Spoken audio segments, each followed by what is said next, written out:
যখন অস্তমিত হয়ে যায়, সূর্য যখন ডুবে যায়, সূর্য ডুবে যাওয়ার সঙ্গে সঙ্গে ওই শাবানের রাত্রিতে, শাবানের অর্ধ রজনীর রাত্রিতে, অর্থাৎ লাইলাতুল বারাতের রাত্রিতে, শব রাত্রিতে সূর্য ডুবে যাওয়ার সঙ্গে সঙ্গে, অস্তমিত যাওয়ার সঙ্গে সঙ্গে আল্লাহ রাব্বুল আলামিন আমাদের মাথার উপরে যে আসমানটা রয়েছে, দুনিয়ার প্রথম আসমানের মধ্যে চলে আসেন। জবান খুলে বলেন সুবহানাল্লাহ।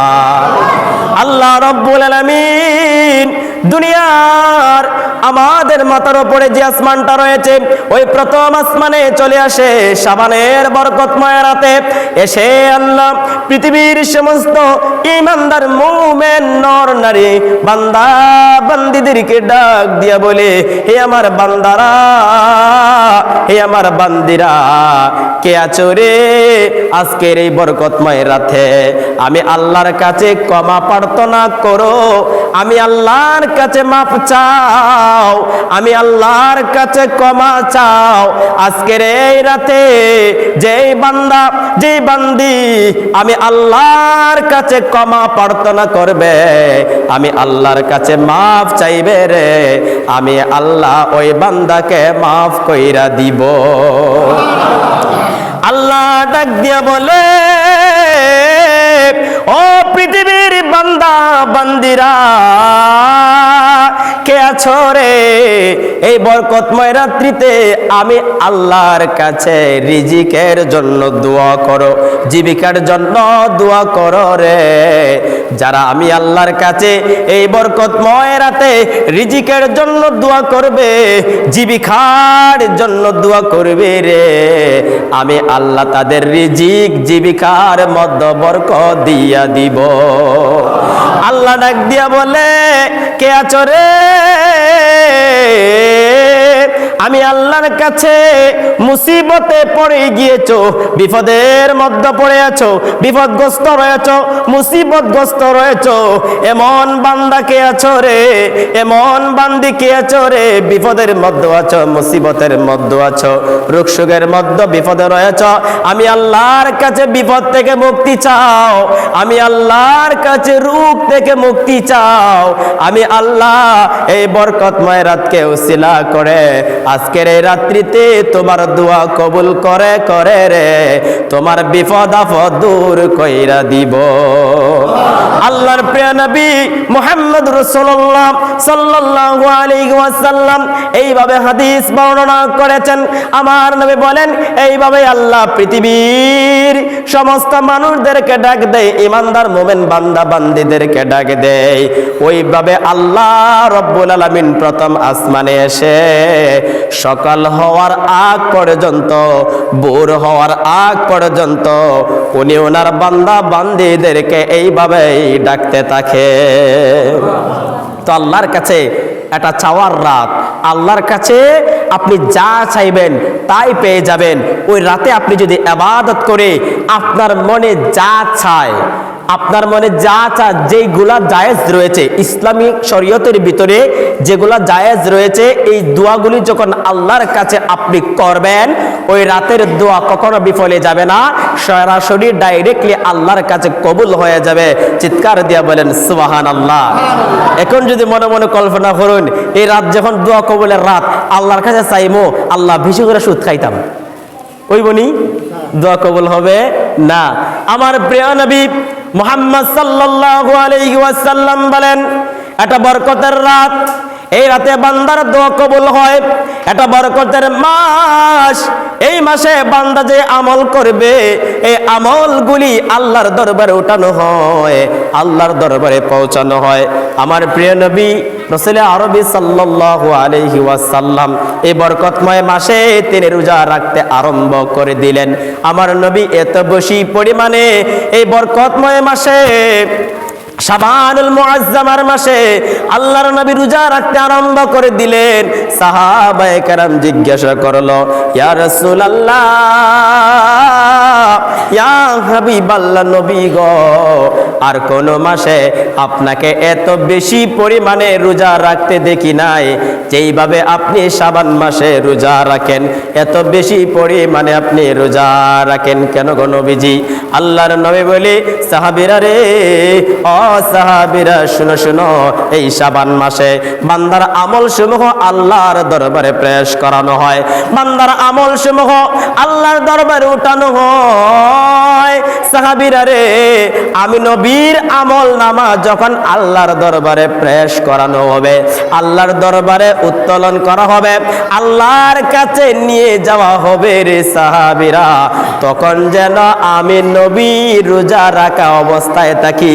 এজন্যই আমি নবী এই শাবানুল মুআজ্জামার মাসে বেশি বেশি পরিমাণে রোজা রাখি।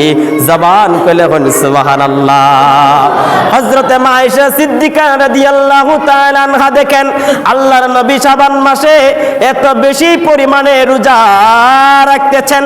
আয়েশা সিদ্দিকা বলে, ইয়া রাসূলুল্লাহ, নবী গো, ও মায়ার নবীজি, এই শাবান মাসে এত বেশি পরিমাণে কেন রোজা রাখেন? আল্লাহর নবী বলে, আয়েশা আয়েশা রে, এই শাবানুল মুআজ্জামার মাস থেকে আগামী শাবান মাস পর্যন্ত কারা মৃত্যুবরণ করবে, ওরে আয়েশা, কারা দুনিয়া থেকে বিদায় নিয়ে চলে যাবে, আজরাইল কাদের জান কবজ করবে রে আয়েশা, আমার আল্লাহ লিপিবদ্ধ করে আজরাইলের হাতের মধ্যে দিয়ে দেয়। এই বছর থেকে, এই শাবানুল মুআজ্জামার মাস থেকে আগামী শাবান মাস পর্যন্ত দীর্ঘ এক বছরের ভিতরে যারা মৃত্যুবরণ করবে তাদের লিস্ট, তাদের নামটা আজরাইলের হাতে দেওয়া হয়। ওরে আয়েশা, আমি এই জন্য রোজা রাখি রে, আজরাইলের হাতে যখন আমার লিস্টটা দেওয়া হবে রে, তখন যেন আমি নবী রোজা রাখা অবস্থায় থাকি। জবান খুলে বলুন সুবহানাল্লাহ। এইটা হচ্ছে বরকতের মাস। তো আমার নবী এই মাসে বেশি পরিমাণে রোজা রাখতেন, আর উম্মতদেরকে বলেছেন, হে আমার উম্মতেরা, তোমরা বেশি পরিমাণে রোজা রাখো, কারণ এই মাসের আমল নামা আল্লাহর দরবারে পেশ করানো হয়, এই মাসের আমল আল্লাহর দরবারে উঠানো হয়। তো বান্দার আমল আল্লাহর দরবারে যখন পেশ করা হবে, যদি আপনার আমলটা রোজা রাখা অবস্থায় ওঠানো হয়, তখন তো আল্লাহ খুশি হয়ে যাবেন। এই বরকতময় মাসে আরো এমন এক ফজিলত রয়েছে যেটাকে বলা হয় লাইলাতুল বরাতের রাত, শবে বরাত। ওই রাতের এত ফজিলত, এত বারাকাত রয়েছে। আল্লাহর প্রিয় হাবিব মুহাম্মদ সাল্লাল্লাহু আলাইহি ওয়াসাল্লামের দরবারে জিবরাইল এসেছে। জিবরাইল এসে বলে, ইয়া রাসূলুল্লাহ, ইয়া হাবিবাল্লাহ, নবী গো, ও মায়ার নবীজি, এটা বরকতের রাত, নবী গো, এই রাতে আপনি ইবাদত করুন। আমার নবীজি ওযু করে সুন্দর করে তিনি আল্লাহর ইবাদতে মশগুল হয়ে গেলেন, সিজদায় পড়ে গেলেন, সিজদায় পড়ে পড়ে আল্লাহর ইবাদত করলেন। জিবরাইল বলে, ইয়া রাসূলুল্লাহ, আপনি মাথা উত্তোলন করুন। আমার নবী মাথাটা উঠাইলেন, আসমানের দিকে তাকাইলেন। আমার নবী তাকায়া দেখে আসমানের সমস্ত দরজাগুলি আল্লাহ খুলে দিয়েছেন। অন্য হাদিসে রয়েছে, যখন শাবানের রাত, অর্ধ রজনীর রাত চলে আসে, শবে বরাত চলে আসে, ওই বরকতময় রাতে আল্লাহ রব্বুল আলামিন রহমতের 300 দরজা উন্মুক্ত করে দেয়। আল্লাহ পাক রব্বুল আলামিন এই বরকতময় রাতে 300 রহমতের দরজা খুলে দেন, এবং আসমানের প্রত্যেকটা দরজা আল্লাহ পাক খোলা রাখেন একমাত্র আখিরি নবীর উম্মতের জন্য। ওই রাতে যারা জিকির করবে, যারা ইবাদত করবে, নফল নামাজ পড়বে, নবী করিম সাল্লাল্লাহু আলাইহি সাল্লাম বলেছেন, ওই রাতে ইবাদত করে করে যখন কোনো বান্দা খালিস নিয়তে আল্লাহর কাছে তওবা করে ক্ষমা প্রার্থনা করবে, আল্লাহ পাক তার অতীতের সমস্ত গুনাহগুলি মাফ করে দিব। এটা হচ্ছে বরকতের রাত। এই বরকতের রাত আজকে দিনগত রাত্রিতেই হচ্ছে লাইলাতুল বরাতের রাত। তো এই রাত যেন আমরা অযথা সময় না কাটিয়ে দেই, অযথা বসে বসে যেন দোকান ফাটে বসে বসে, ঘরে বসে বসে যেন সময় না কাটায়। আল্লাহ পাক যেন আমাদেরকে এই বরকতময় রাতে আল্লাহর ঘর মসজিদে এসে এসে জিকির করার, ইবাদত করার, নফল নামাজ পড়ার, কোরআন তেলাওয়াত করার তৌফিক দান করেন। সকলে বলেন আল্লাহুম্মা আমিন। সম্মানিত হাজিরিন, এই রাতের এতই ফজিলত রয়েছে। হযরতে ঈসা আলাইহিস সালামের একটা ঘটনা শ্রবণ করুন। আল্লাহর নবী ঈসা আলাইহিস সালাম, দেখেন আল্লাহ রাব্বুল আলামিন একমাত্র আখিরি পয়গম্বর নবীর উম্মতদেরকে আল্লাহ পাক এই মর্যাদা দান করে দিয়েছেন, যা অন্য কোন নবীকে আল্লাহ পাক এই মর্যাদা দেয় নাই, এই মাকাম দান করে নাই। আল্লাহর নবী হযরত ঈসা রূহুল্লাহ তিনি ভ্রমণে বের হলেন। ভ্রমণ করতে করতে পাহাড়ের চূড়ায় চলে গেলেন। পাহাড়ের চূড়ায় যাওয়ার পরে হযরত ঈসা আলাইহিস সালাম তাকায় দেখে বিশাল বড় একটা পাথরে দেখা যায়। এই পাথরটা এত সুন্দর ছিল, দুধের চাইতে আরো বেশি সাদা। জবান খুলে বলুন সুবহানাল্লাহ। এত সুন্দর পাথর দেখে আল্লাহর নবী ঈসা তিনি আশ্চর্য হয়ে গেলেন। ওই পাথরের চতুর্দিক দিয়া ঈসা আলাইহিস সালাম তিনি ঘুরতে আরম্ভ করে দিলেন। আমার আল্লাহ ওহী নাজিল করে জানায়া দে, ও বন্ধু ঈসা, এই পাথর দেখে তুমি আশ্চর্য হয়ে গেলা রে। ও ঈসা, এই পাথরের ভিতরে আরো আশ্চর্যের জিনিস রয়েছে, তুমি আঘাত করো। ঈসা আলাইহিস সালাম ওই পাথরের গায়ে আঘাত করলেন। আঘাত করার সঙ্গে সঙ্গে পাথরটা দুই টুকরা হয়ে যায়, দুই ভাগ হয়ে যায়। দুই টুকরা হয়ে যাওয়ার পরে আল্লাহর নবী ঈসা আলাইহিস সালাম তাকায়া দেখে গো, ওই পাথরের ভিতরে একজন বুজুর্গ ব্যক্তি আল্লাহর ইবাদতে মশগুল রয়েছে। জবান খুলে বলুন সুবহানাল্লাহ। আরো জোরে বলুন সুবহানাল্লাহ। পাথরের ভিতরে একজন মানুষ, পাথরের ভিতরে একজন বুজুর্গ ব্যক্তি আল্লাহর ইবাদতে মশগুল। ঈসা আলাইহিস সালাম তাকে দেখে ওই ব্যক্তি দাঁড়িয়ে দাঁড়িয়ে একটা লাঠি হাতে নিয়ে, তার লাঠির রংটা হচ্ছে সবুজ রঙের লাঠি। ওই লাঠিটা এক হাতের মধ্যে রয়েছে, আর দাঁড়িয়ে দাঁড়িয়ে ওই পাথরের ভিতরে আল্লাহর ইবাদত করে। ওনার পাশে একটা আঙ্গুর গাছ রয়েছে। ঈসা আলাইহিস সালাম জিজ্ঞাসা করে, কে গো, এই পাথরের ভিতরে আপনি কি করেন? আর এই পাথরের ভিতরে আপনি কতদিন ধরে আল্লাহর ইবাদত করেন? ওই বুজুর্গ ব্যক্তি বলে, গো আল্লাহর নবী ঈসা, এই পাথরের ভিতরে আমি আল্লাহর ইবাদত করি।